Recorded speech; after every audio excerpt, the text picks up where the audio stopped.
the power of a praying church, the power of a praying man, the power of a praying woman, and the power of a praying child. Yes, children can pray. They are taught to pray. They're taught to cry. Samuel was a young child, but he had a relationship with God. He cried to God in his youth. So that tells me right now that children can pray and reach the heart of God. But what about a praying man? What about a praying woman? What about a praying church? And that's the thing that the enemy doesn't want you to know, is that there's power in prayer. God has given the church victory. He has given the church deliverance, because when you pray, you're releasing power. You're releasing power to touch the throne of God. You're not praying to man, but we're praying to God. And because we're praying to God, whatever we need, God is big enough to give it to us. And he's powerful enough to do it. But you got to pray in faith. You got to trust God. You got to believe God. Here David says right here in the book of Psalm, the 6th, the 5th division, he knew something about God. David knew something that set him apart from everybody else, because he had a relationship with God. He entered into covenant relationship with God. And that's what you got to do. You got to be able to enter into a covenant relationship with God, agreement with God.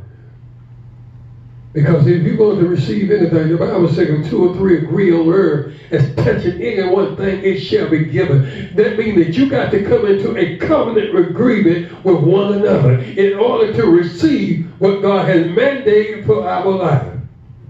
Amen. That covenant agreement. Amen. That speaks not only to the pastor, but he speaks to you, because you are the church. I am the church. We are the living church of God. God wants the church to be able to have faith and to walk in the way of God and the world and receive everything that God has to give to the church. Amen. But you got to be the one to believe it, though. But the problem is today is that we say a prayer, but do we really believe what we're saying? Amen. All right now. Or it's just a miss? Yes. Or we're just saying something because we feel that if we don't say something, somebody's going to say something to us. But you got to come to the point to realize and believe. And let me tell you something. God has done something in every one of our lives. And it was done through what? Through prayer. Here David understood how to receive from the Lord. David was no different from you and I. The Bible spoke about Elijah. He was like passion of me and you. He was clothed in flesh. He had feelings just like me and you. It was not the position that he held, even David. It was not because that he was king that God desired him, that God desired fellowship with him. It wasn't that he was royalty and had everything going for himself. It was not in the clothes, it was not in the shoes. None of these things moved God. But the Bible called David a man after God's own heart. Why? Because he learned how to trust God. He learned how to give things over to the Lord. That's right. Yes. But David found out that the greatest aspect to getting something from God is the first, I got to worship him.